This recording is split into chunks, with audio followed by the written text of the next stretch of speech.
लेकिन कान खोल के सुन ले, जब शोहर घर से कमाने के लिए निकलता है, सुबह उठ के आंखें मसलता हुआ, कोई हाथ में खाली थैला लेके जाता है, कोई मंडी को टिफिन लेके जाता है, मगर खुदा की कसम पूरी सल्तनत तेरे हवाले करके जा रहा है। कोई कह के जा रहा है बेटी की आबरू तेरे हवाले है, बेटे का नक्शे कदम तेरे हवाले है, मैं 12 घंटे के बाद लौट के आऊंगा, मेरे सल्तनत के एक कोने की हिफाजत करनी है। फिर बेटी बीवी की जिम्मेदारी बनती थी कि वो बच्चों का ख्याल करती, बेटी के एक एक लम्हे पे नजर रखती। कितनी बदबख्त है वो बीवियां जो बच्चियों के गलत कारनामों को शोहर पे छुपाती रहती है, फिर कहती हाय मुझे पता नहीं था।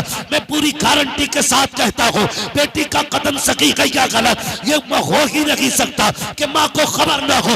माँ एक एक बच्चे की एक एक हरकत को जानती है। वो औरतें सितम करती है घर पे जो बच्चियों को गलतियों को शोहर से इसलिए छुपा लेती है कि बच्ची नादान है कल सवर जाएगी, आज गलती की है कल बदल जाएगी। खुदा के वास्ते इस उठने वाली बगावत को इब्तदा में दबा दो, वरना आज एक गई है कल एक एक करके बेटियां चली जाएंगी और आप पर भी लाजिम बनता है आंखें बंद करके बीवी पे भरोसा ना कीजिए। कभी खुद भी चेक किया करो, कभी खुद भी बच्चों में बैठा करो, कभी तबसरे किया करो, उस तरह निजाम चलाओ जैसे मेरे मुस्तफा ने निजाम चलाया है, जैसे हुजूर ने बच्चों को पाला था। तारीख के ये बाप कितने हसीन नजर आते हैं। खुदा की कसम आज की माँ बच्चों के ऐबों पे पर्दा डालती है, फिर बेटियां मुर्तद हो जाती है। कभी बेटी किसी के साथ जाती है, कभी किसी के साथ जाती है। माँ कहती मुझे पता नहीं क्या पढ़ाया तूने बेटी को, आज तुझे एक बेटी की कहानी बताऊं। तारीख का ये बाप पलट के देखो, मदीने की गली है, रात का सन्नाटा है, बिलाल की आवाज आती है, लोगों उठो हुजूर ने दीन के लिए खून मांगा है। लोग चीख करे, तोड़े लग गई हुजूर की बारगाह में। जो बहनें थी वो उठी, उन्होंने छोटे छोटे भाइयों को उठाया, उठा करके दूल्हा बनाया, तैयार किया। हर बहन को भाई प्यारा होता है, हर माँ को लाल प्यारे होते हैं, लेकिन बहनों ने भाइयों को तैयार किया, कंधे पे तलवारें रख के कहा था शहजादे जा तो रहे हो लेकिन याद रखना उसके कदमों में जा रहे हो जहां जीने से ज्यादा जान लुटाने में मजा आता है। ए मेरे शेर जब तुम पलट के आओ हमें फख्र होगा, हम शहीद की माँ कहलाए, हम शहीद की बहन कहलाए, और अगर जिंदा भी वापस आ गए फिर भी फख्र होगा, हम गाजी की माँ कहलाएंगे, गाजी की बहन कहलाएंगे। तारीख गवाह है जब ये कह के बच्चे गए थे तो सबका यही ऐलान था कि इन्हें जाना इन्हें माना, न रखा गैर से काम, लिल्लाहिल हम्द में दुनिया से मुसलमान। हाँ, कोई फर्क नहीं पड़ा। जैसा कि लोगों ने जाके बताया था, लोग भाग गए, महफिल खत्म हो गई। तो मेरे दिल में ख्याल आया था यार जो मेरे लिए आए होंगे या आजम भाई के लिए आए होंगे वो चले जाएं, लेकिन जो हुजूर के लिए आए होंगे वो सलाम तक जाने वाले हैं। और मैं आपको ये मशवरा दे दूं कि महफिलों में जब भी बैठा करो ना मेरे फैन होके नहीं, आजम भाई के फैन होके नहीं, हमारे महराज रजा बरकाती साहब के फैन होकर के नहीं, हमारे रिजवान साहब के फैन होकर के नहीं, जब भी बैठे मदीने वाले के आशिक बन के बैठा करें। हमारे फैन होने से कोई नतीजा नहीं है, हुजूर के हो जाओ तो बेड़े ही पार हो जाएंगे। मैं अक्सर एक बात कहता हूं, जब तक बिके न थे तो कोई पूछता न था, तुमने खरीद कर हमें अनमोल कर दिया। अजीजाने मिल्लत इस्लामिया, ये इस्लाही मुआशरा कॉन्फ्रेंस ये अहले बस्ती की कोशिशों का नतीजा है, और इस महफिल को इसलिए सजाया गया है कि इस हुजूर के मिंबर पे जो भी आके बैठे हमसे वो बात बता के जाए जिससे हमारी दुनिया भी भली हो और हमारी आखिरत भी भली हो जाए। सिर्फ ये मकसद इस महफिल का है। इस महफिल का कतई ये मकसद नहीं कोई ये सोच के आए कि 2.5 किलो बिरयानी मिलेगी, 100 ग्राम लड्डू मिलेंगे, 5 किलो छुआरे मिलेंगे। ये इस महफिल में आने का यकीनन किसी का मकसद नहीं होगा। मेरे सामने छोटे छोटे बच्चे बैठे हैं, अभी अब कुछ बच्चों को भाई पीछे कर रहे थे तो मैं इनका मुंह देख रहा था, मुझे नजला है, थोड़ा सर में दर्द भी है, मैं मुंह देख रहा था और ख्याल आ रहा था कि जिन छोटे बच्चों को पीछे बैठाया जा रहा है ना, यही छोटे बच्चे जब आते हैं ना तभी महफिल का आगाज होता है। अक्सर बड़े बड़े तो तब आते हैं जब महफिलें जम जाती हैं, महफिलें जमाने के लिए अक्सर छोटे बच्चे आया करते हैं। और मैं एक बात समझता हूँ यार, गुलाम हुजूर के फिर यहाँ कद कामत और उम्र तो नहीं देखी जाती ना, यहाँ आने वालों के दिल देखे जाते हैं, यहाँ आने वालों के दिल देखे जाते हैं। मैं उन टहलने वालों से जो 6-6 फीट के टहल रहे हैं ना, उनसे अफजल आला इन 1.5 फीट के बच्चों को समझ रहा हूं जो इतनी रात में बैठ के हुजूर की महफिल को सजाए हुए हैं। अल्लाह इन बच्चों को सलामत रखे, इन बच्चों के माँ बाप को सलामत रखे। जिस परिवार में ये पल बढ़ रहे हैं अल्लाह उस परिवार के दिन न्यारे फरमा दे। सुनेंगे थोड़ी देर, पीछे वाले लोग भी तैयार है ना। खुदा सलामत रखे। इन जलसों का मकसद सिर्फ इतना है कि हमें अल्लाह और उसके रसूल का कुर्ब हासिल हो जाए, सिर्फ ये मकसद। और हम आए भी इसीलिए हैं ताकि हमसे अल्लाह भी राजी हो जाए और रसूलुल्लाह भी। बोल सकते तो बोले ताकि मैं समझ सकूं। रसूलुल्लाह भी राजी हो जाए। जिंदगी कितनी है? अगर आप बड़ी से बड़ी उम्र गिने 100 साल और आगे निकल जाए 200 साल, हल ये है कि अगर 1000 साल भी जिए ना तो मरना है। क्या करना है? मरना है। 1000 साल भी बंदा जी लिए तो मरना है। मौत उसकी है करे जिसका ज़माना अफसोस, यूं तो दुनिया में सभी आए हैं मरने के लिए। ये भी कोई जिंदगी है? 60 साल जिए, 70 साल जिए, मर गए। ना कोई नाम लेने वाला, ना कोई पूछने वाला। जिंदगी वो कितनी खूबसूरत है। 800 साल हो गए लेकिन अजमेर वाले को आज भी बच्चा बच्चा जानता है। सैकड़ों साल हो गए आज तक आला हजरत के नाम के नारे लग रहे हैं। महीने बीत गए, साल बीत गए, सदियां गुजर गई लेकिन आज तक नाम के नारे लग रहे हैं। अजमेर में कौन आया था? क्या कोई लाखों की फौज लेके आया था? क्या कोई शानो शौकत और मर्तबे जाहो जलाल के साथ आया था? नहीं, वो अजमेर वाला जो आया था ना, एक चटाई, एक लोटा, एक लाठी का सहारा हिंदुस्तान में आया और अल्लाह अल्लाह की ऐसी ज़रब लगाई कि 90 लाख कलमा पढ़ के मुसलमान हो गए थे। 800 साल हो गए। बच्चा बच्चा जानता है कि मोइनुद्दीन अजमेरी किधर रहते हैं, सबको पता है। एक ऐसी जिंदगी हमें जीनी है कि सदियों तक न सही, कम से कम कुछ नस्लें तो हमें याद रखें, कुछ नस्लें तो हमें याद रखें। याद रखिएगा, आज हम मौजूद हैं, बोलो है जो है वो सबूत दे, जो नहीं है वो कब्रिस्तान चलेगा। है कि नहीं? हम लोग आज है, कल ये हो जाएगा। आज है और कल थे हो जाएगा। और गुजरे हुए कल में आने वाले थे,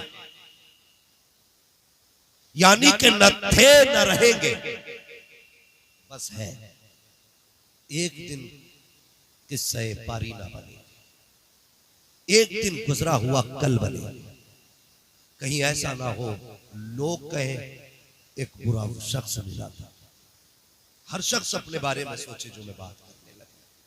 कहीं आने वाली नस्लों में ये तज़किरे ना हो कि इनका जो दादा था ना वो बहुत खराब था, इनका जो बाप था ना वो बहुत खराब था। वो तो करम हुआ अल्लाह का कि बहुत कम उम्र में उठा लिया उसे, वरना पूरा मोहल्ला परेशान था।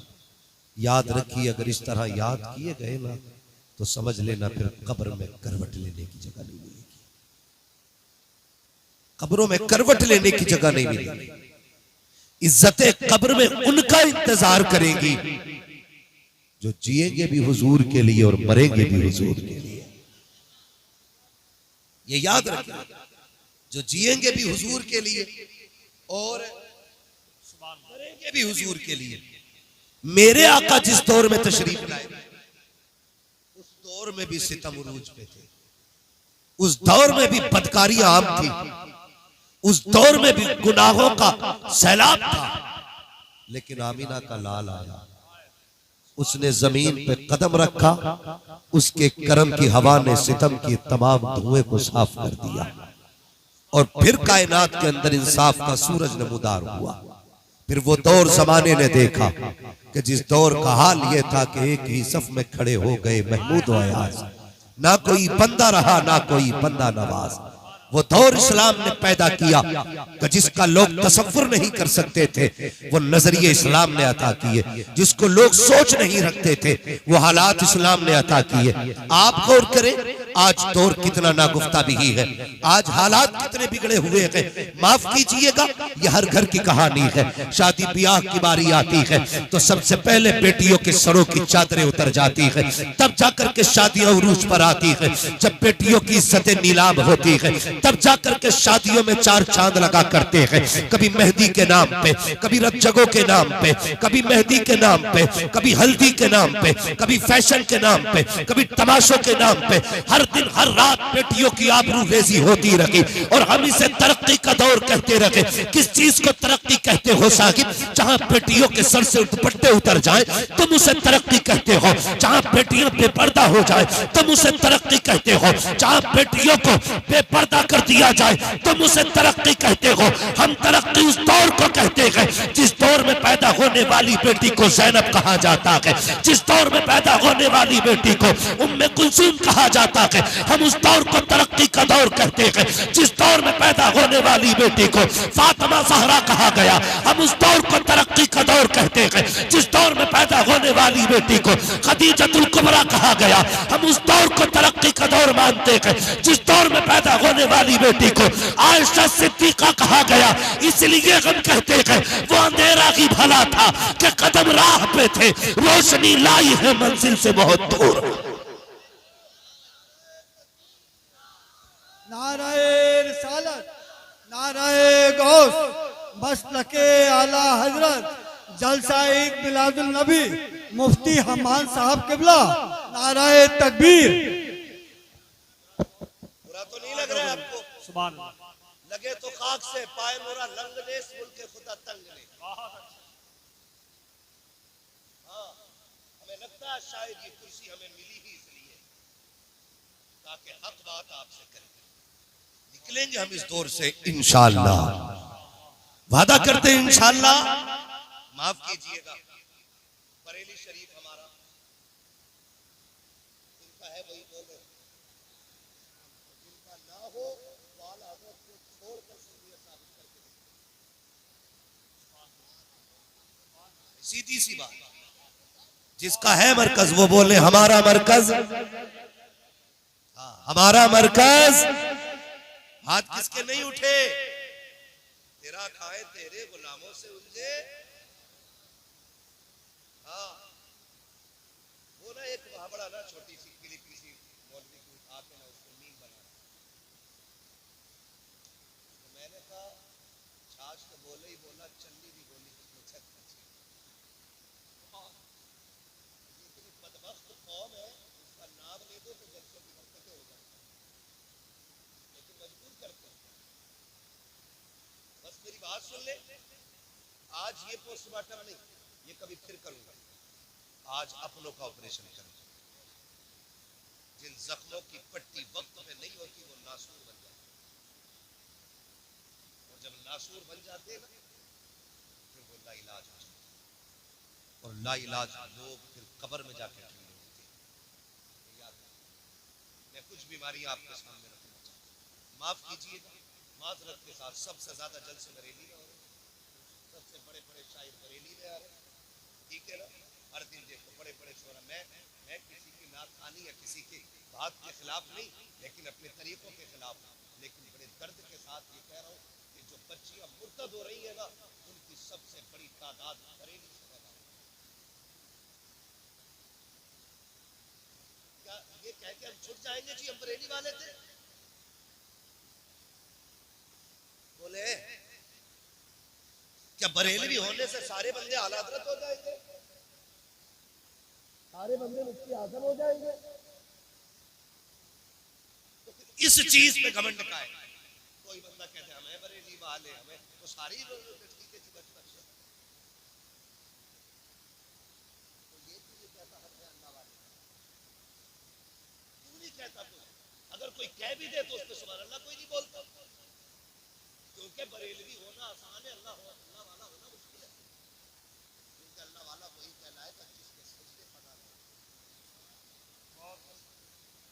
जो हुजूर की शरीयत के खिलाफ न चलता। बदले थोड़ा सा अपने रवैयों को। हमें शौक है खाली 8, 20, 50 कलाम सुना दो बस, और हमें एक रात में जन्नती हो जाए। जन्नत इतनी सस्ती भी नहीं है बेटे जो प्लेट में लुकमा था उठा के खा लिया। जन्नत सस्ती होती तो बिलाल कभी कोड़े न खाते। जन्नत सस्ती होती तो करबला में 72 सर न उतरते। जन्नत मुश्किल थी, इसलिए सैयदा ने लाल को कुरान पढ़ के दूध पिलाया था। आसान है जन्नत। आज मिजाज देखे अपने। हमें कोई आए एक रात में जन्नती कर जाए। मुझे बताओ ये बेटियां मुर्तद क्यों हो रही है? जबकि वहां से रिपोर्टें आनी चाहिए थी ज्यादा, जहां हमारा गढ़ नहीं है। हमारे गढ़ से कसरत के साथ बच्चियां मुर्तद हो रही है। अभी शाम के वक्त में मैं एक बरेली की बच्ची का वीडियो देख रहा था। वो कह रही है उसने साफ बात कही है कि मेरा पीछा न किया जाए।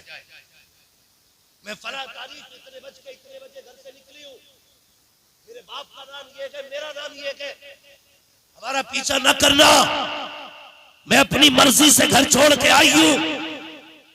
यहां तक तो था मैं सोचने लगा कि इसका मुकद्दर जहन्नम था, चली गई। लेकिन अगली बात जो उसने कही ना, उसने कलेजे टुकड़े टुकड़े कर दिया। जानते उसने अगली बात क्या कही? उसने कहा मेरा ही पीछा क्यों कर रहे हो? इस जुर्म में मेरे साथ मेरी मां भी बराबर पीछे। ये उस बच्ची का वीडियो गवाह। वो कह रही है इसमें मेरी मां बराबर की शरीक है। मेरी बात कान खोल के सुने, मां, बहनें, बेटियां, बेटे, भाई सब। मियां बीवी एक गाड़ी के 2 पहिए। इतने बोले सारे मालूम है, मुझे पता है ना थके लोग हिस्से में आए, लेकिन बर्दाश्त करें थोड़ी सी। मेरी बातें कड़वी भी होती है, सुभान अल्लाह भी नहीं निकलेगी मुझसे, मत निकालना। बस मेरी बातें यहाँ लिख के ले जाना। मैं खाली दांत लेने नहीं आया। मैं चाहता हूँ अल्लाह करे ये बात क्या कहा उसने? मेरी माँ भी इसमें बराबर की शरीक है। अब मैं क्या कह रहा हूँ? मियाँ बीवी गाड़ी के 2 पहिए होते, एक अगला एक। अगर एक भी पंचर हो जाए गाड़ी चलेगी? अगर चलेगी भी तो कैसे? डिसबैलेंस, ठीक है ना? और डिसबैलेंस पंचर नहीं, हवा कम बढ़ती भी हो जाए तब भी गाड़ी सीधी नहीं चलती है, डिसबैलेंस रहती है। मैं बेटी से गुजारिश करूंगा और बापों से भी गुजारिश करूंगा, खुदा का वास्ता कमाए, आपका हक है। मजदूरी करें, मेहनत करें, आपका हक है। नेक नियत से करेंगे, इबादत है। सिर्फ मसल्ले की इबादत नहीं, सिर्फ मिंबर की इबादत नहीं, सिर्फ महफिल में इबादत नहीं। बंदा बच्चों की परवरिश की नियत से हलाल रोजी के लिए निकले, अल्लाह कदम कदम पे नेकी अता फरमाया करता है। ये इस्लाम है हमारा। यहाँ सिर्फ मुसल्ले पे इबादत नहीं होती, यहाँ खेत में भी इबादत हो सकती है, यहाँ मार्केट में भी इबादत हो सकती है, यहाँ दुकान पे भी इबादत हो सकती है, यहाँ मंडी में भी इबादत हो सकती है, हर जगह इबादत हो सकती है। सिर्फ नियत का फर्क है। कमाए। लेकिन आपसे गुजारिश है, शाम को आके 1 घंटा अपने वक्त अपना वक्त बच्चों को जरूर दें। शोहर बादशाह है, हर एक मिल्कियत है। शोहर, बीवी वजीर, बच्चे रियाया। समझ गए इतनी बात? घर क्या है? मिल्कियत, सलामत है। घर क्या है? बच्चे भी याद कर ले। घर क्या है? शोहर, बीवी, बच्चे, रियाया। अब ये बताइए, बादशाह मुल्क के बाहर गया हो तो जिम्मेदारी किसकी होती है? सारे बोले ये बात है कि बेटी को जाके बता देना, फरिश्ते इतने मीठे लहजे में बात नहीं करेंगे जितने मैं कर रहा हूँ। वो खाल उधेड़ देंगे अगर गलती हो गई तो।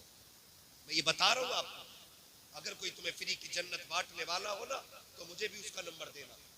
मुझे भी फ्री की चाहिए, मैं भी नहीं करूंगा कुछ भी। लेकिन कान खोल के सुनिए, बादशाह को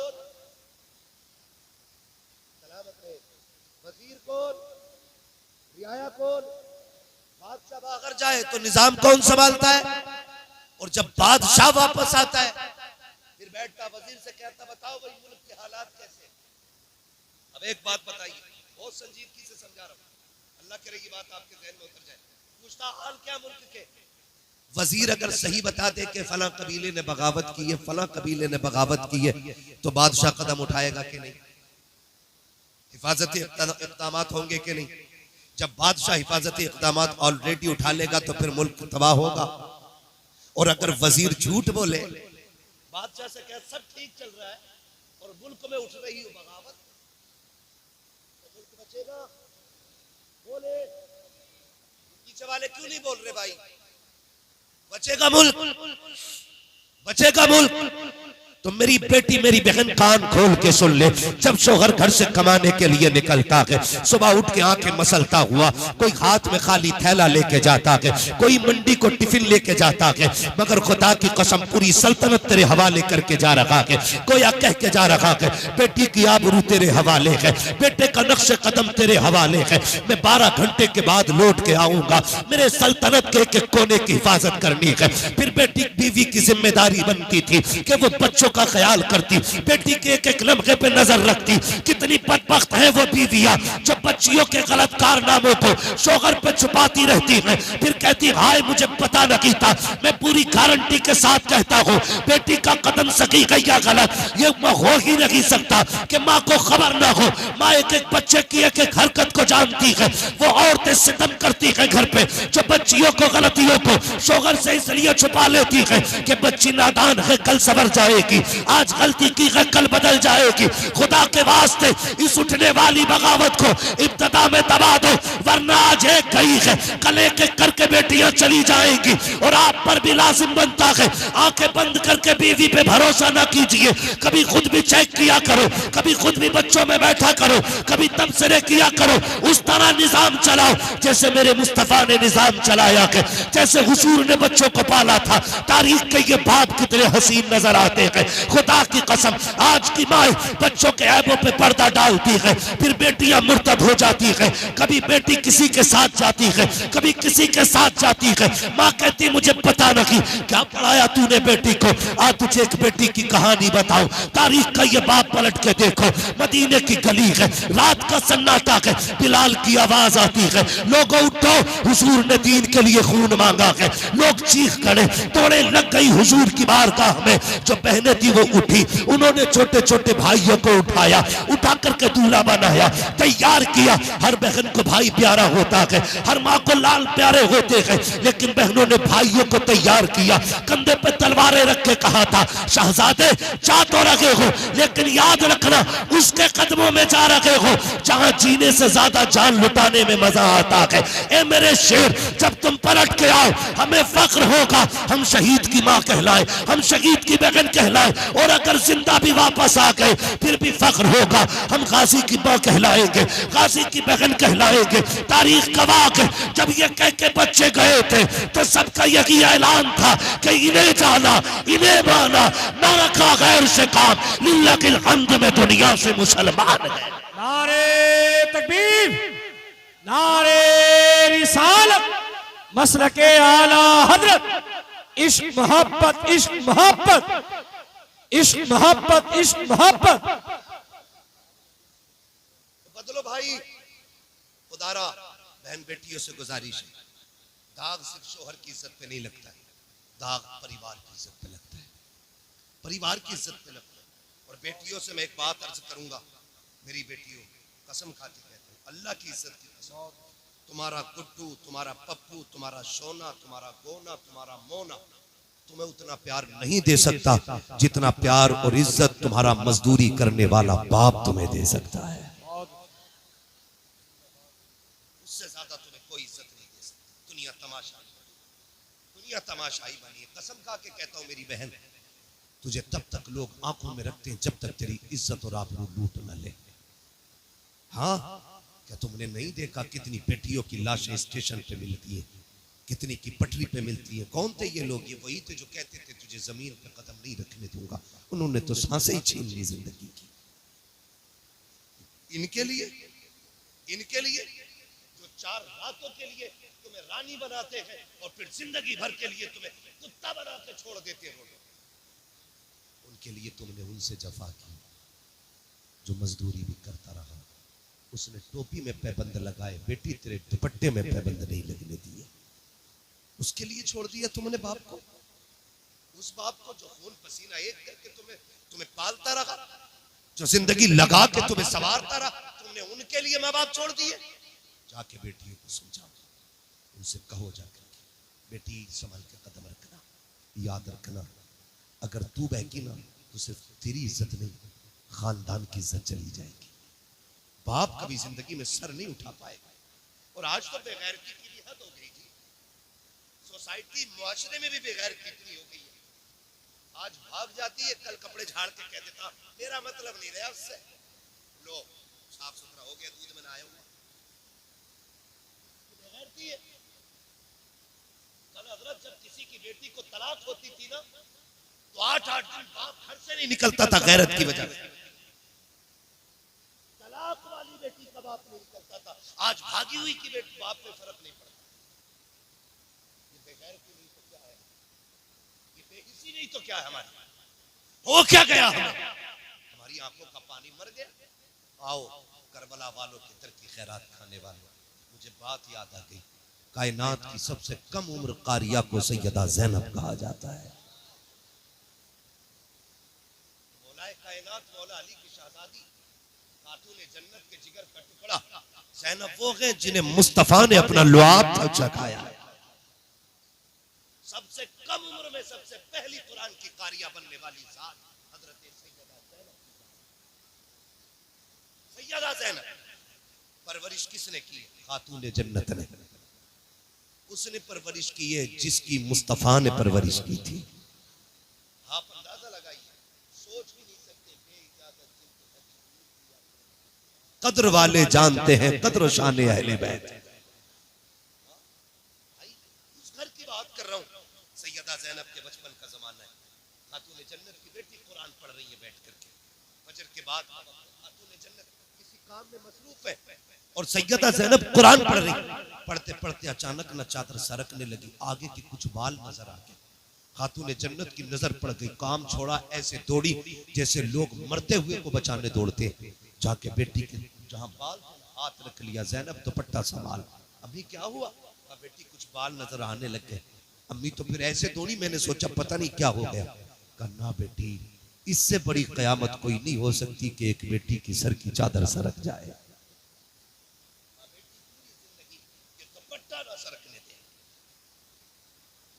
दुपट्टा न सरकने देना, ये कौन कह रहा है? ये वो कह रही है जिसको रब ने जन्नती औरतों की मलका बनाया। तेरी मेरी बेटी न मलका, न शहजादी हुजूर की, न सैयद जाती, न वलिया, न राबिया बसरिया, न ज़ैनब, न उम्मे कुलसूम, न रुकैया, कोई नहीं हो। फिर घमंड, जितने बड़े बाप की बेटी उतनी बेगैरती से गले में दुपट्टा है।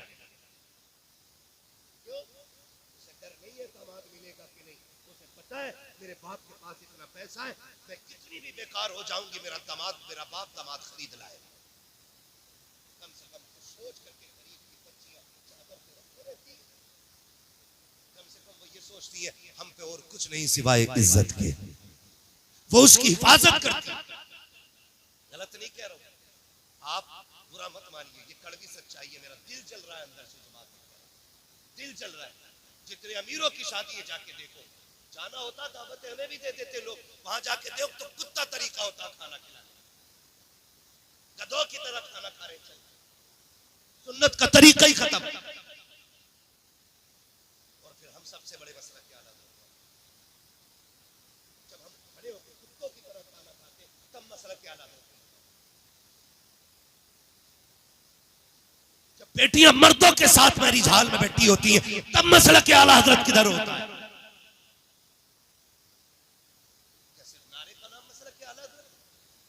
सरकार मुफ्ती आजम हिंद, मुफ्ती आजम आलम इस्लाम, आपने जाना उन्हें? नहीं जाना ना, मैं बताऊं।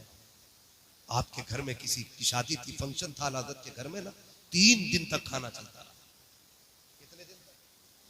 3 दिन तक आम लंगर चलता रहा, लेकिन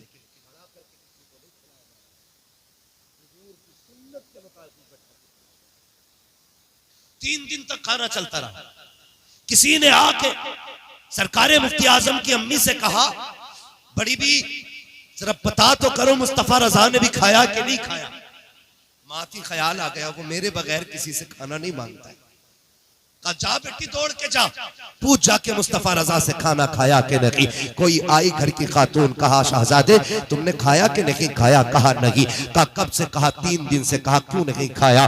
कि माँ को फुर्सत ना मिली, मैंने मांगा नहीं था। कहा शहजादे मांग लिया होता, घर तो अपना था। कहते मैंने हुजूर की हदीस पढ़ी है, आका ने कभी अपने लिए किसी से सवाल नहीं किया था। मुस्तफा रजा भी ये चाहता है कि अपने लिए सवाल ना करे, ताकि आका की इस सुन्नत पे भी अमल हो जाए।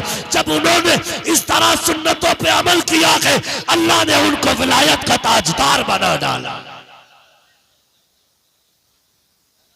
हम सुन्नत का भला वोट दे, मसलक के आला हज़रत के ठेकेदार, क्या जवाब दोगे आला हज़रत को? बताओ। पूछेंगे मुफ्ती आज़म, बताओ मेरे घर की तो बेटी अभी बिना वजू के खाना नहीं बनाती थी, तेरी बेटी बगैर पर्दे के गैर महरम के साथ महल में कैसे आ गई? होगा कोई जवाब? हो तो जाओ नंगी नचाओ बेटियों को, कोई रोकने वाला नहीं। और ना हो तो फिर तैयारी करो, फिर तैयारी करो। शर्म आती है हमारी बेटियों के सरों से दुपट्टे उतर के फैशन के नाम पे दुपट्टे उतरे, सूट महंगे महंगे आ गए। हम भी गए थे मार्केट में कपड़ा लेने, यकीन करे कोई सूट ऐसा देने तैयार नहीं था जिसकी आस्तीन में जाली की बजाय कपड़ा हो। सबने मच्छरदानी लगी। हमने कहा कपड़ा नहीं मौलाना, यही फैशन चल रहा आपका।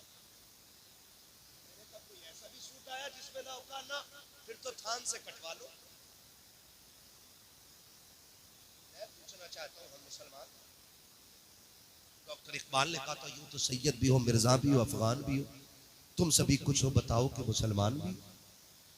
हम ये सोच के क्यों मार्केट में माल भर रहे कि फैशन क्या है? ये क्यों नहीं सोचते कि हुजूर की सुन्नत क्या है? बताइए कौन इतना मोहतात होगा, कौन झगड़ा करके किसी से जाली की जगह कपड़ा लगवाएगा? कह रहे मौलाना मजबूरी है साहब, अब तो यही है। पहले गर्मियों में मच्छरदानी देखने मिलती थी, अब जाड़ों में भी बराबर आगे पीछे। कभी नहीं मर जाए चाहे सगड़ के, लेकिन कपड़े पूरे नहीं पहनेंगे और ना हम पहनाए। क्यों?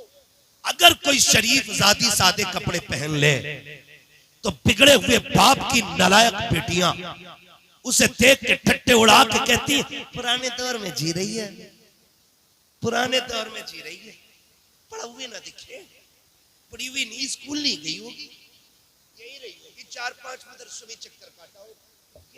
दलील करती है मेरी कौम की बेटियों, तुम्हें क्या पता है आज जिस पे हंस रही हो, जिसके हया वाले लिबास पे तुम्हें हंसी आ रही है ना, मरने के बाद अल्लाह एक एक दांत तोड़ेगा और कोई बचाने वाला नसीब नहीं होगा। आज जिसके शराफत के लिबास पे ठट्टे उड़ा रही हो, कल जब फरिश्ते इसी के एहतराम में आएंगे और इसी की इज्जतों की चादरें उड़ाई जाएंगी, इसी को इज्जतों के ताज पहनाए जाएंगे, तब तुम्हें पता चलेगा कि पुरानी सोच किसकी थी, उम्दा सोच किसकी थी, घटिया सोच किसकी थी, बेहतर सोच किसकी थी। खुदा के वास्ते मजाक ना उड़ाना, पूरी दुनिया में ऐलान करके बता दो फैशन कुछ भी हो, हमारी बेटियों को वो लिबास पसंद होगा जो खुदा की भी पसंद होगा, मुस्तफा की भी पसंद।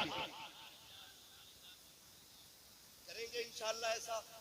सबसे पहला काम करो, लिबास पर पाबंदी लगाओ। और ये मत सोचिए बरेली से शुरू होगा काम तो हम करेंगे। मैं कहता हूँ खुद ऐसे हो जाओ। डॉक्टर इकबाल ने कहा था खुद ही को कर बुलंद इतना कि हर तकदीर से पहले खुदा बंदे से खुद पूछे बता तेरी रजा क्या है। ये तो नहीं है यार, फला शहर से शुरू होगा, फला लोग करेंगे तो हम अभी तो वो कर ही नहीं रहे ना। मैं कहता हूं क्या नाम है, शिकारपुर चौधरी वालों, इब्तिदा तुम कर दो, ऐलान कर दो आज के बाद किसी की बेटी ऐसा लिबास नहीं पहनेगी जिसमें जिस्म का पर्दा ना हो। ऐलान कर दो, खुदा की कसम इब्तिदा तुम करोगे, यह हवा पूरे हिंदुस्तान में चलती नजर आएगी। ये आपकी जिम्मेदारी बनती है। जलसा भले लेकिन अमल एक पे करना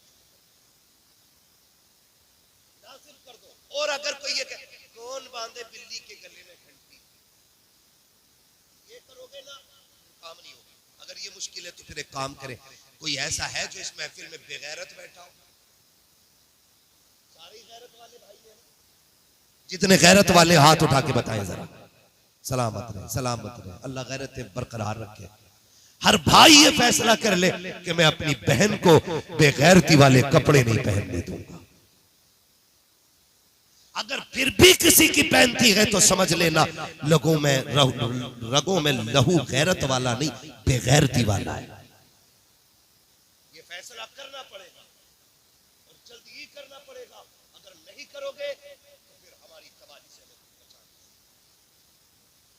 करेंगे इंशाल्लाह। इस पे अमल करेंगे इंशाल्लाह। मैं बताऊं ईमान किसे मरना है। बेटी की कब्र में अब्बा नहीं आएगा और अब्बा की कब्र में बेटी।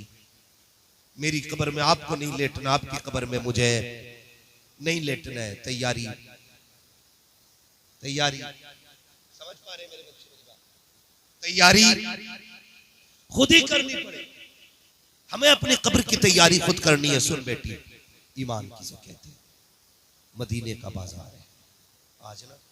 ये जो बिक जाते हैं ना टके टकों में, कोई गाड़ी का लालच, कोई झुमकों का लालच, कोई सोने का लालच है, कोई 3 लाख का लालच, कोई 5 लाख का लालच। इसमें जो बिक जाते हैं ना, ईमान खराब कर लेते हैं। एक बात कह रहा हूँ पूरी जिम्मेदारी से सुनिएगा, अल्लाह आपको सलामत रखे। बहुत मदीने का बाजार, यहूदियों की मार्केट, खरीदारी के लिए उसी बाजार के किसी कोने में सोना खरीदने के लिए एक बच्ची आई हुई है और बच्ची ने कलमा मदीने वाले का पढ़ा है। हमें फख्र है, रब ने हमें मुसलमान बनाया है। फख्र है कि हम मुसलमान हैं। बरेली से आवाज आती है, अपने महबूब की उम्मत में बनाया मुझको, शुक्र किस तरह करूं मालिक को मौला तेरा। दिला बस खौफ से पत्ता सा उड़ा जाता है, पल्ला हल्का ही सही भारी है भरोसा तेरा। शुक्र है रब ने हमें मुसलमान, थके तो नहीं रहे, तो नहीं थके वो बोले हमें मुसलमान बनाया है। हमें इस बात पर फख्र है। बच्ची हुजूर का कलमा पढ़ती है। एक यहूदी की दुकान में चली, उसने कहा कि मुझे जेवर चाहिए। सुने बहुत, बच्ची ने क्या कहा? जेवर चाहिए। दुकानदार ने सोना निकाला दिखाने के लिए कुछ जेवर। बच्ची ने जब निकाब से हाथ निकाला ना, हाथ देख के ना उसकी नीयत बहक गई। उसने सारा जेवर सामने डाल दिया, जो पसंद करना है कर ले। उसने जो लेना था लिया, कीमत पूछी। वो कहने लगा कीमत ना पूछ, जितना चाहे ले ले, मुझे पैसे नहीं, मुझे मेरा तुझ पे दिल आ गया है, बस मेरी हसरत पूरी कर और जितना चाहे सोना ले जा। उसने सोना उठाया, मुंह पे मारा और मार के कहने लगी कुत्ते तुझे क्या पता है, तू सोना हमारी ठोकरों में डाल लगा गए, हमने अपनी जान मुस्तफा जाने रहमत के हाथों पे बेच डाली है। हमने अपने आप को हुजूर के हाथों में बेच दिया, अब तू क्या खरीदेगा? उसने कहा ये कितना सोना सारे ले जा, मगर सुन मेरी बात मान ले। उसने मुंह पे थूका, निकल के चली, दुकान से निकला। निकलने के बाद बच्ची का हाथ पकड़ा, जबरदस्ती दुकान में खींचने लगा। जब बच्ची के साथ जबरदस्ती की तो बच्ची ने एक आवाज दी, है कोई गैरत वाला जो हुजूर के शहर में हुजूर की कलमा पढ़ने वाली की इज्जत की हिफाजत कर सके? जैसे उसने एक आवाज दी ना, उस पूरे गैरों के बाजार में हुजूर का कलमा पढ़ने वाला गुलाम सौदा खरीद रहा था। उसने आवाज सुनी, सामान रख दिया, उधर दौड़ा जिधर से आवाज आ रही थी और जाके देखा ना तो यहूदी बच्ची का हाथ पकड़े हुए था। इसने जाकर के हाथ पे हाथ मार के बच्ची का हाथ छुटाया, अपने पीछे खड़ा करके कहने लगा खबरदार इसकी तरफ हाथ ना बढ़ाना। उसने कहा तेरी क्या लगती है? उसने कहा ये मेरी बहन लगती है। कहा तेरा रिश्ता कहाँ से चला है? तब उसने कहा था कोई रिश्ते खानदान से चलते हैं, कोई रिश्ते नस्ल से चलते हैं, कोई रिश्ते वो है जो खून से चलते हैं, ये वो रिश्ता है जो हुक्म रसूल से चल रहा है।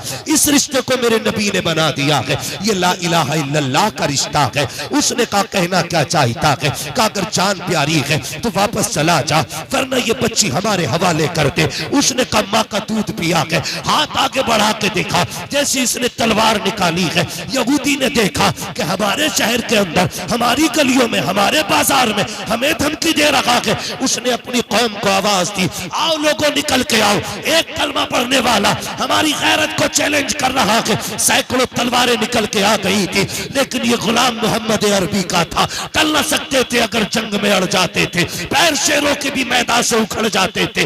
दस्त तो दस्त है, दरिया भी न छोड़े हमने, पैर जुल्मात में तोड़ा दिए घोड़े हमने। सैकड़ों तलवारें सामने गए, गुलाम ने तलवार निकाली है, बेटी कमर के पीछे गए, कमा का दूध पिया गए, आके कोई हाथ लगा के दिखाए। एक यहूदी आगे बढ़ा, इस गुलाम ने तलवार उठाई और ऐसी चलाई कि चलती हुई तो देखी थी, लेकिन गिरती हुई किसी ने नहीं देखी। सर अलग धड़ अलग था, सब टूट पड़े, हमारा बंदा मार दिया गया। इतनी जुर्रत तो देखो, अकेला मर्दे मुजाहिद एक गैरों के बाजार में एक बेटी की आबरू के लिए सुबह से दोपहर तक तलवार चलाता रहा। आखिर इंसान था कब तक लड़ता, लड़ते लड़ते बाजू थक गए, बाजू अब सुस्त पड़ने लगे। बच्ची ने देखा तलवार रुकने वाली है, लेकिन सोचने लग गई अगर तलवार रुक गई तो मेरी इज्जत चली जाएगी, अगर इज्जत चली गई तारीख लिखी जाएगी। हुजूर के शहर में कलमा पढ़ने वाली बेटी की आबरू लूट ली गई थी, जमाना क्या कहेगा। बच्ची ने आह भरी है, जब देखा तलवार सुस्त पड़ गई है, उसने क्या काम किया, उसने तलवार को रुकते देखा।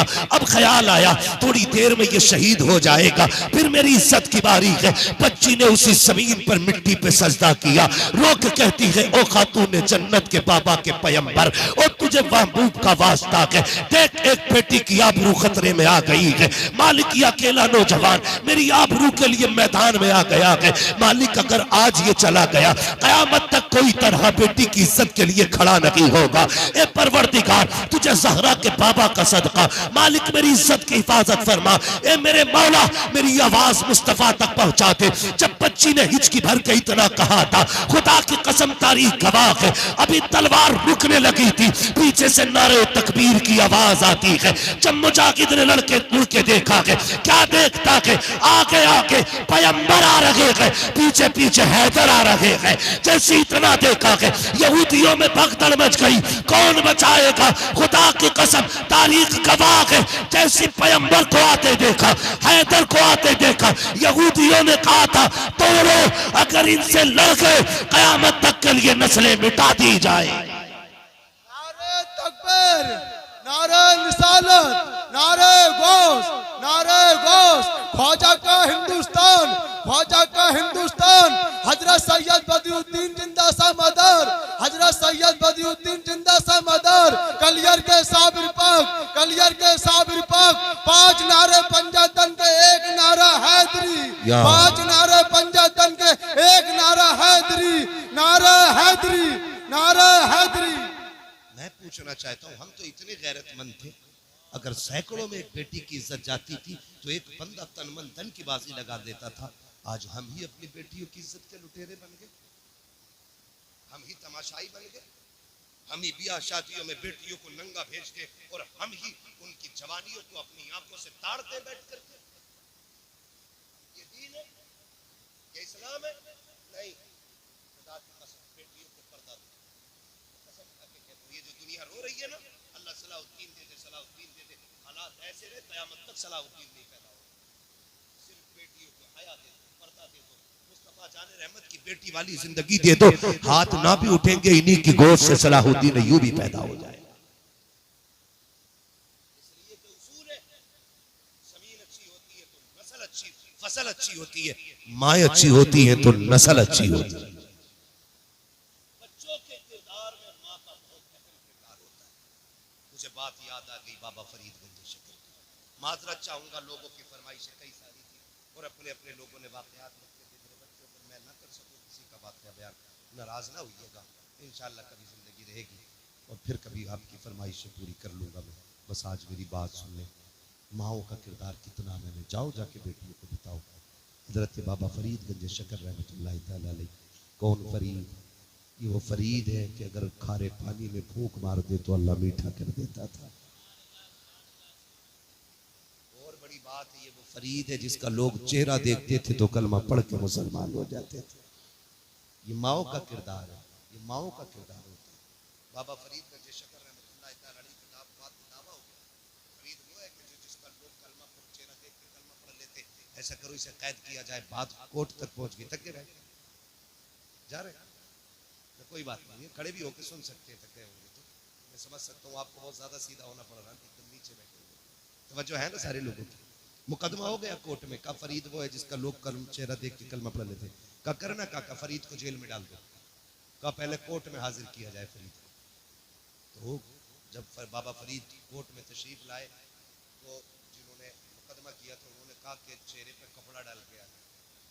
तो बाबा फरीद चेहरे पे कपड़ा डाल के आए। जज ने कहा मैं कैसे मानूं कि कोई देख के किसी को किसी का धर्म पर कबूल कर लेगा, मैं जरा देखूं तो सही चेहरा कैसा है। जो सामने लोग खड़े थे कहा मेहरबानी कर न उठवा कपड़ा, वरना फैसला ही नहीं कोर्ट ही बदल जाएगा। उसने कहा जी तुम्हारी कैसे मान लूं, अहमद लोग हो, चेहरे देख के भी कोई धर्म बदल लेता है। उसने कहा ठीक है भाई उठाओ कपड़ा। जब फरीद ने चेहरे से नकाब पलटा फिर जज भी कह रहा था ला इलाहा इल्लल्लाह मुहम्मद, पहले जी बात ही खत्म हो गई। तो वो भी कलमा पढ़ के मुसलमान हो गए। घर आए, अम्मी पता है क्या बेटे, आज तेरे बेटे फरीद को कोर्ट में बुलाया गया था, मुकदमा ये था मेरा चेहरा देख के लोग कलमा पढ़ ले रहे। अम्मी मजा तब आया जब जज ने मेरा चेहरा देख के कलमा पढ़ा। मां मुस्कुरा के कह रही फरीद मुस्कुरा मत, कमाल तेरा नहीं कमाल तो मेरा है, कमाल तेरा नहीं कमाल जोर से कमाल मेरा है। कमा कैसे? फरीद सुन, इबादत से खुदा तक पहुंचा जा सकता है, लेकिन माँ की दुआएं बंदे को खुदा वाला बना देती है। क्या अम्मी का तुझे पता है नहीं है, जब तू छोटा था ना कोई दिन ऐसा नहीं, अल्लाह की इज्जत की कसम, जिस दिन मैंने तुझे बिना वजू के दूध पिलाया हो। कोई रात ऐसी नहीं गुजरी फरीद जिस दिन तेरी माँ सजदे में आके तहज्जुद के वक्त में ये ना कहती हो अल्लाह मेरे लाल को ऐसा बना देना जो इसे देखे वो तेरा कलमा पढ़ने लग जाए।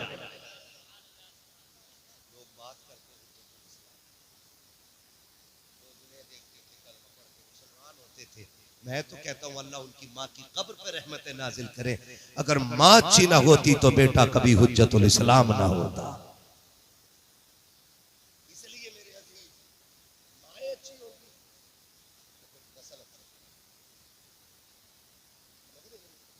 माओ को बेहतर करना। एक जरूरी बात नौजवानों से निकल जाए, आज मैंने फिर पर्दे और एहतियात की बात की है। शादियों को इतनी मोहताज बना दो, जरूरी नहीं है ये जाके खाएंगे तभी वलीमा पूरा होगा।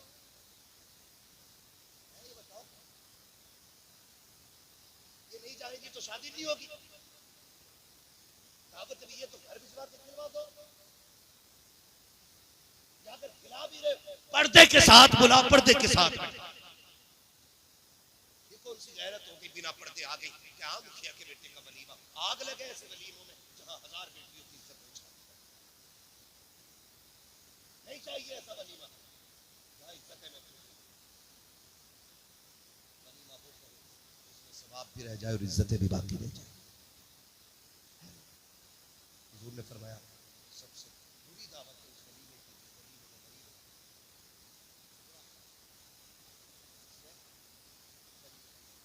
की दावत में सारी अमीरों की दावत।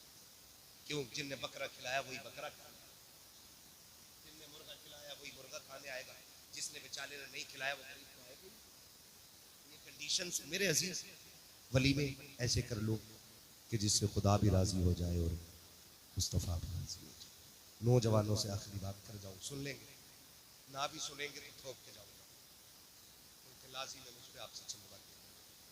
मुझे एक बात बताओ, बुरा ना मानना, कड़वी बात, कभी आईने के आगे खड़ा होना और इतना आईना हो कि सर से लेकर पैर तक तुम्हें दिखा, फिर अपने ऊपर सर से लेकर पैर तक नजर डालना, फिर देखना तेरा कितना जाहिर हुजूर की पसंद के मुताबिक है और कितना हुजूर की पसंद के खिलाफ है। बस इतना। हुजूर हमारी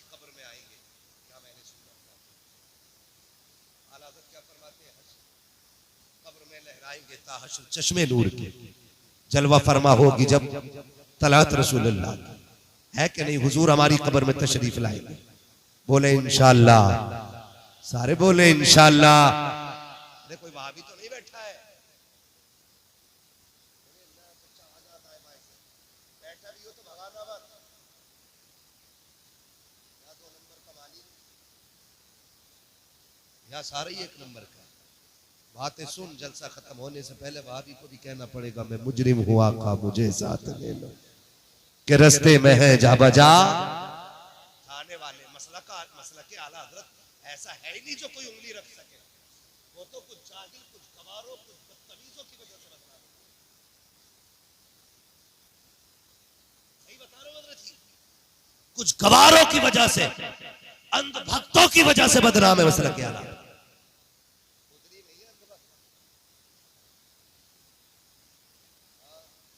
भीड़ देखा,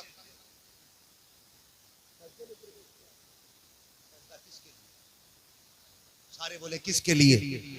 किसके लिए? सिर्फ अल्लाह का। क्या कहते हैं? आका फरमाते अगर खुदा के अलावा किसी को सजदे की इजाजत होती, ना पीर का जिक्र नहीं, अबू बकर का जिक्र नहीं, अपना जिक्र नहीं, उमर का जिक्र नहीं, अहले बैत का जिक्र नहीं। आका कहते हैं अगर खुदा के बाद किसी को सजदे की इजाजत होती तो मैं औरतों को हुक्म देता कि वो शोहर को सजदा किया।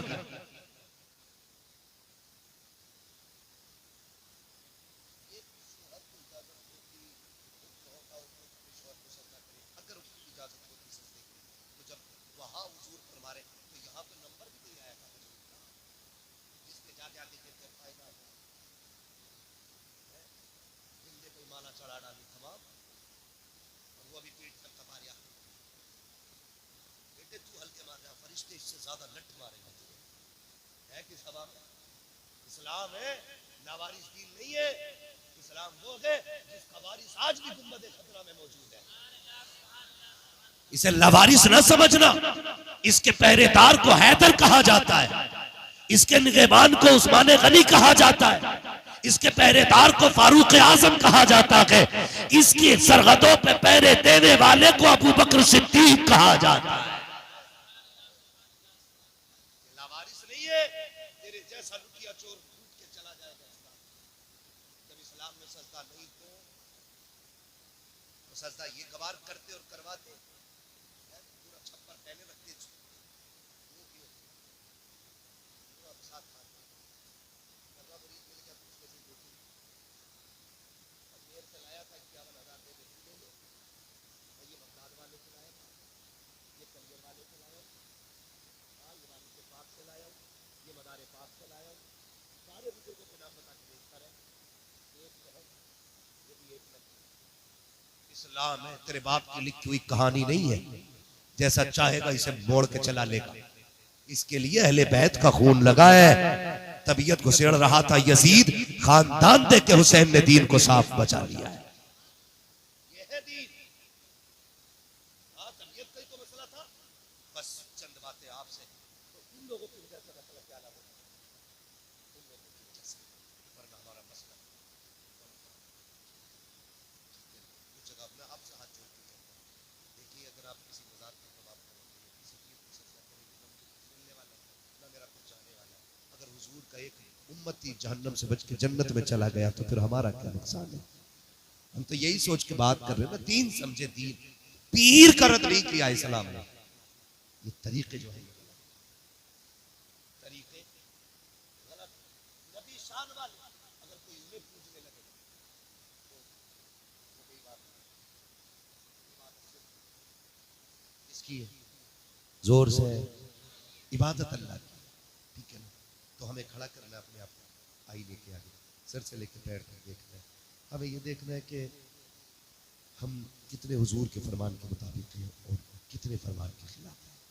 पहले पैर से देखना, पजामा है कि पैंट है, देबंद है, ये क्या पहन रखा है, फिर शर्ट पे आना, कुर्ता देखना, फिर गला देखना, टाई तो नहीं लगी, फिर चेहरे पे आना, दाढ़ी है कि हुजूर की सुन्नत चेहरे पे है कि अगर नहीं है ना हुजूर आए और चेहरा फेर ले कब्र में, कोई बचाने नहीं आएगा। मुफ्ती आजम हिंद सरकार के बारे में मशहूर है कि जिसकी दाढ़ी नहीं होती थी उसकी तरफ आप चेहरा नहीं करते थे। ये शार थी। अगर मुफ्ती आजम को इतनी नफरत है बेदाढ़ी वाले से, फिर रसूल आजम को कितनी नफरत होगी। हम क्या कर रहे हैं नौजवान? कोई पता है जिंदगी का यार? चलो तुम गारंटी दो कि भाई 100 साल जिएगा फिर मेरी दाढ़ी नहीं, और अगर गारंटी नहीं है ना 1 की तो फिर दाढ़ियां रखा दे सकता है कोई गारंटी में 100 साल जीऊंगा? बोले सारे नहीं दे सकता ना। मौत का कुछ पता नहीं। अभी हादसा हुआ, एक्सीडेंट, कल की बात, 3 लोग मारे गए, तीनों नौजवान थे। दाढ़ियां लीजिए, इस मुंह से कब्र में जाएंगे। सोचो अगर हम कब्र में पहुंचे और चेहरे पे दाढ़ी ना हो, हुजूर चेहरा फेर ले, फिर क्या बनेगा? अगर वो चेहरा फेर ले जो कायनात की उम्मीद है, तो फिर उम्मीदों के दरवाजे बंद हो जाते हैं। दाढ़ियां रख लो चेहरे पे। दाढ़ियां अजीब तमाशा बना रखा। अब तो जनाब फैशन चल रहा है, ऐसा सीन बना, ऐसा लगता है चलो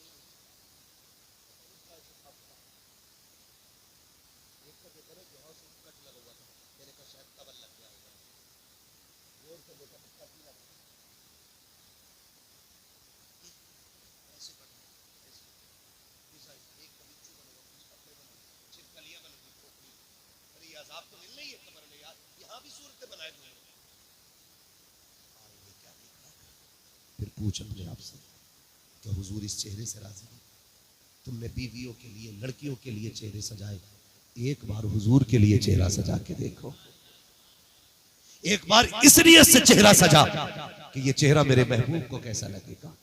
दाढ़ी रखो चेहरों पे, ये काट के छोटी रखने वाले, फ्रेंच कट रखने वाले, डिजाइनों की दाढ़ी रखने वालों, हाथ जोड़ के तुमसे कहता हूं खुदा के वास्ते, ये छोटी दाढ़ी रखना या मुंडा लेना ये बराबर हराम के दर्जे में आती है। 4 अंगुल की दाढ़ी रखो, मुश्त भर की दाढ़ियां। क्या तुमने नहीं देखा? पहले मुंडाने का फैशन चला, फिर कटाने का फैशन चला, अब फिर से बड़ी करने लग गए हैं। और यार बड़ी तो करनी ही है, फिर क्यों फैशन समझ के रख रहा है? सुन्नत समझ के रख ले, खुदा की कसम फैशन भी हो जाएगा, मुस्तफा की सुन्नत पे भी अमल हो जाएगा। रखेंगे दाढ़ी इंशाल्लाह, रखेंगे, बोले इंशाल्लाह। दाढ़ी रखने की कोशिश कीजिएगा। मैंने बुजुर्गों को फरमाते सुना, बंदा कफन में लिपट के जाए, चेहरे को दाढ़ी है, से आके हटाते कफन, दाढ़ी देख के हट के खड़ा हो जाता। दूसरा कहता सुभान अल्लाह कर, इसने कहा रब से पूछ लो करना है क्या का, इसके चेहरे की दाढ़ी बता रही है हुजूर से प्यार करके आया है। जो सबसे मुश्किल घड़ी है उसमें इतनी बड़ी चूक, चेहरे की दाढ़ी कहां है? इसमें कितना वजन है?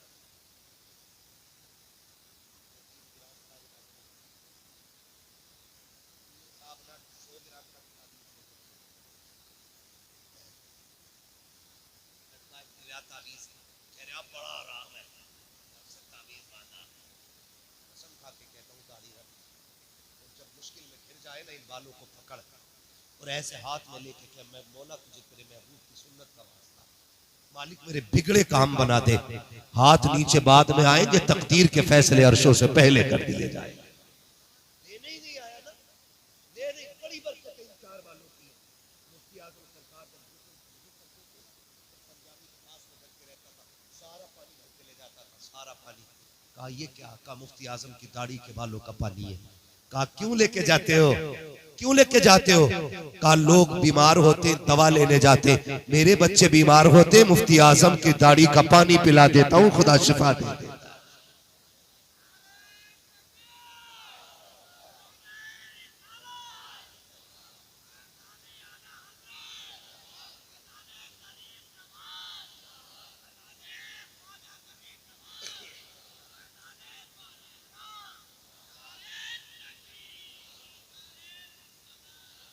रख लो नौजवान।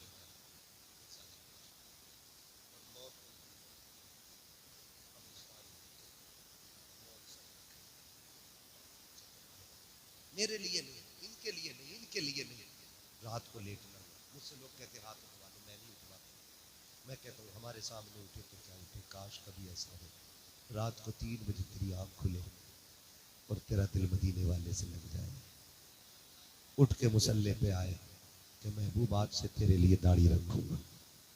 वो वादा जो होगा ना, देखना खुदा की कसम दिल बदल देगा, और दिल नहीं दुनिया बदल डालेगा। फिर तुझे लगेगा हुजूर ने तेरे लिए हाथ उठा के दुआ कर दी। फरमाया गया जो हुजूर के लिए दाढ़ी रखता है ना, हुजूर गुंबद खजरा से उसके लिए दुआ फरमाया करते हैं। फिर लगेगा तुझे रात के 3 बजे हुजूर के मदीने से ठंडी हवाएं आई हैं, और करेंगे इंशाअल्लाह, दाढ़ी रखेंगे। कई बार लोग कह देते जी दाढ़ी रख लेते हैं, भी आओ ना। एक भी दाढ़ी वाला इसलिए द्वारा नहीं मरा कि उसे किसी ने लड़की न दी। अगर इसलिए कोई कुआरा मरता ना तो कोई दाढ़ी न रखता। दाढ़ी रखने का बड़ा फायदा कुआरों के लिए ये है, अगर शादी से पहले दाढ़ी रख लोगे ना तो तुम्हारे घर में शैतान की बच्ची नहीं आएगी, कनीज़े फातिमा ज़हरा आएगी। क्योंकि दाढ़ी ये वो एंटीबायोटिक है जो बड़ी बड़ी शैतानियों का इलाज कर देती है। इसलिए पहले दाढ़ी रखेंगे तब भी फायदा, और बाद में रखेंगे तब भी फायदा। ठीक है ना? जिनकी हो गई है वो भी रखें, जिनकी नहीं हुई है वो भी रखें, मगर दाढ़ी रखें। ये हमारी पहचान है, हमारी पहचान। डर क्यों रहे? किस चीज का डर है? लोग कहते हैं मार्केट में निकलते हाल बहुत और खराब है। मैंने कहा हमसे ज्यादा कौन? जिस सीट पे हम बैठ जाते हैं ना, कोई बैठता ही नहीं, बैठता ही नहीं करवट में। इसलिए नहीं कि हमने कम बांध रखा, इसलिए कि हमारी दाढ़ी है। मैं कहता हूँ शुक्र मालिक, दाढ़ी में इतना दम है कि पूरी सीट खाली करा दी। कितनी भी बड़े बड़े वीआईपीओ की महफिल हो, एक दाढ़ी वाला चला जाए सारे ऐसे ही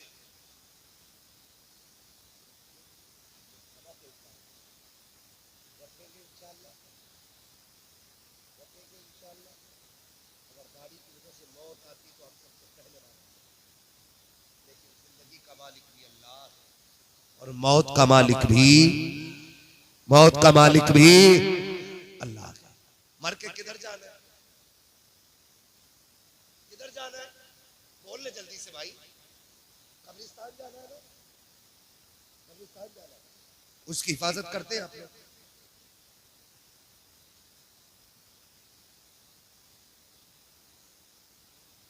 है कब्रिस्तानों की, हमारे अक्सर कब्रिस्तानों के हालात ऐसे ही है। भाई ये तीसरी बात करने लगा। पहली बात मैंने कर दी, दूसरी बात नौजवानों मैंने दाढ़ी की, आप दाढ़ी रखिए इंशाअल्लाह बिल्कुल। तीसरी बात करने लगा पूरी तकलीफ हाथों हाथ याद नहीं करा। ठीक है, क्या कर रहे हैं कब्रिस्तान? मैं ये कह रहा हूँ अक्सर मुसलमानों के कब्रिस्तान का हाल ये है कि जितने भी बेरोजगार नौजवान लड़के हैं ना, वो सारे कब्रों में जाके रहते हैं। कई जगह पे ताज, कई जगह पे देखा है कि भैंसे लेके लोग कब्रिस्तान आ जाते हैं। कई जगह पे बकरी बकरे छोड़ देते हैं। वो पकड़ ले बकरी किसकी है? तो कहता मेरे अब्बा की तो कब्र है।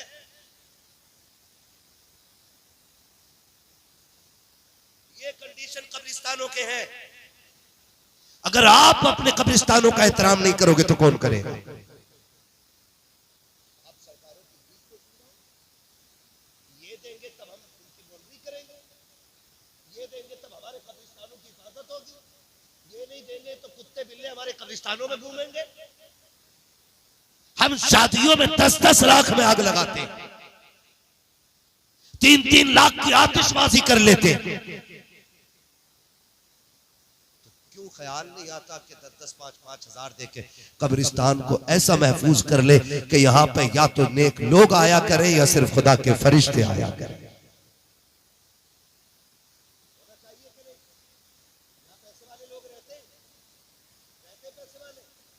सबसे बड़ा पैसे वाला जो सबसे पहले उठ के कहे कब्रिस्तान की हिफाजत के लिए मेरी तरफ से ये सबसे पहला ऐलान।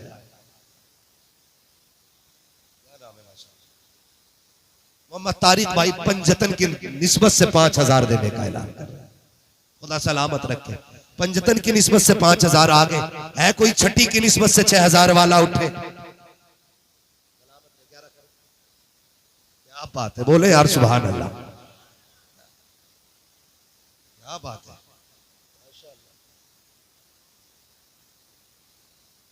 इंशाल्लाह। क्या नाम है मेरे भाई आपका? रिजवान भाई 15,000 देने का वादा कर रहे हैं। सुभान अल्लाह। उसकी मर्जी, तो झूठ भी तो बोल जा। हाँ, अब बैठ जाओ, बाकी काम हमारा। मुझे क्या सलामत रहे माशाल्लाह मेरे भाई। अगर नहीं नहीं सुनो भाई, 20 ना लिखो।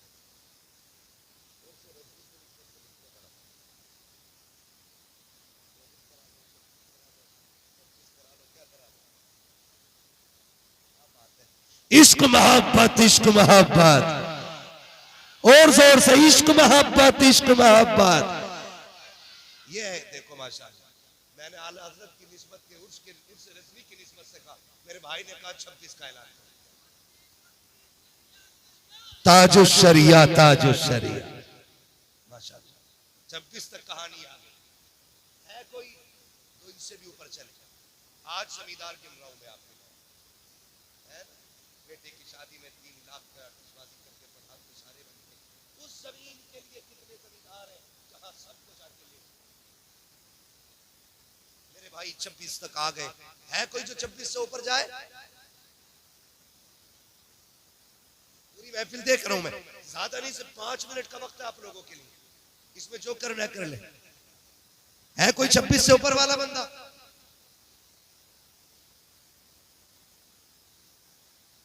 अब जो उठे वो बात की बात रही।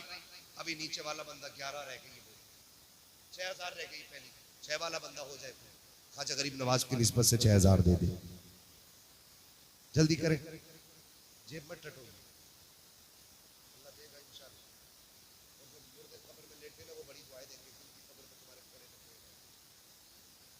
आपको भी आराम मिलेगा।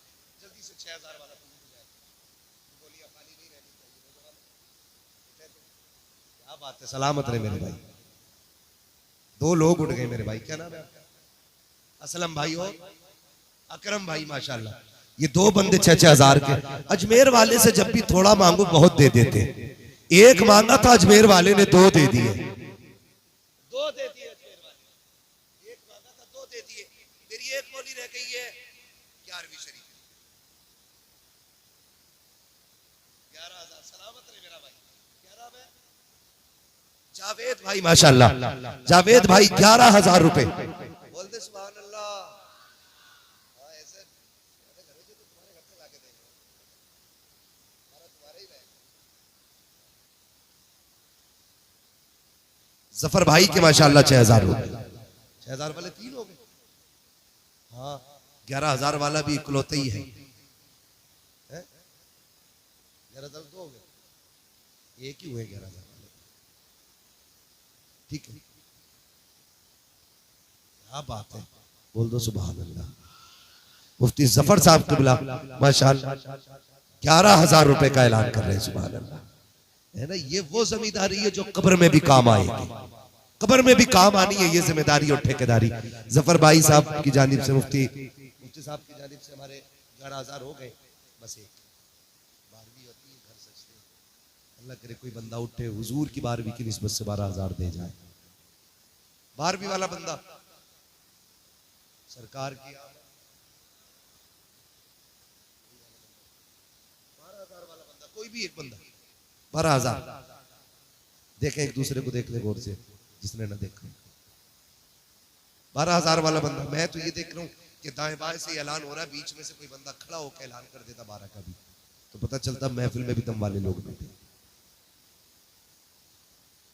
12,000 कोई बहुत बड़ी रकम नहीं है, और हुजूर की निस्बत से मांग रहा है। ये बोली खाली नहीं जानी है।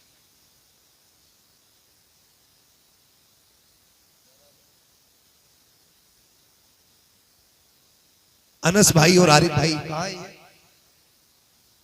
माशाल्लाह, ये पीछे बैठे हुए हमारे भाई। 12,000 रुपए अनस भाई और आरिफ भाई की जानिब से हुजूर की 12वीं की निस्बत से पेश हो गए। सुभान अल्लाह। ठीक है ना, ये गिनतियां अहले सुन्नत की पूरी हो गई है।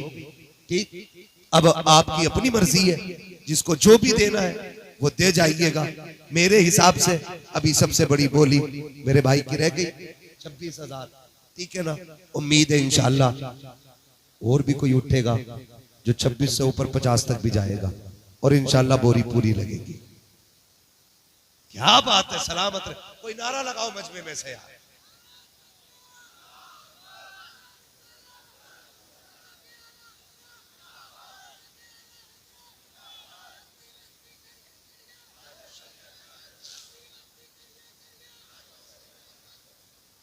अभी 1 मिनट मेरा बाकी है, बस करें सलामत रहे। भाई निसार साहब 1 लाख रुपए देने का ऐलान कर रहे हैं। सुभान अल्लाह।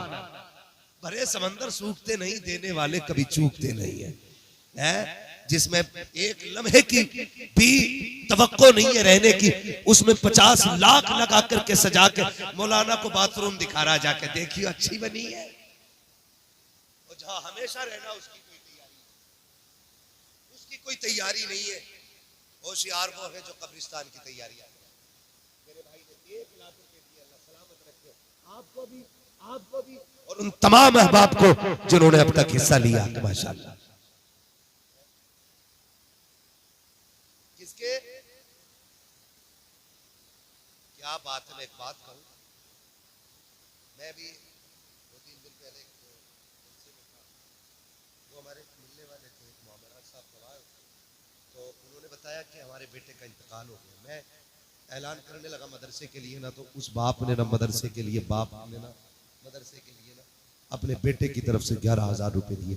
मैं सोचने लग गया, बेटा चला जाए ना तो बाप किसी मौके पे चूकता नहीं है, बाप चला गया है तो औलाद क्यों चूक जाती है ना। अल्लाह सबको ऐसे बेटे दे कि जो कब्रिस्तान जाने के बाद भी बाप की कब्र की ठंडक का इंतजाम करते रहे।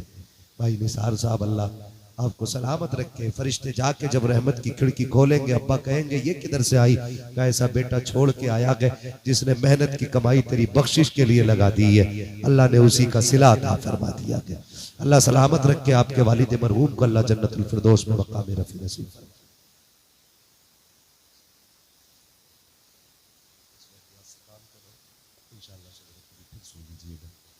बस आपसे गुजारिश है, जो नहीं दे पाए, ऐसा नहीं है सिर्फ यही देने वाले थे जिन्होंने दिया है, कुछ की जेब में नहीं है, कुछ इंशाल्लाह बीवी से पूछ के मशवरा करके फिर बताएंगे।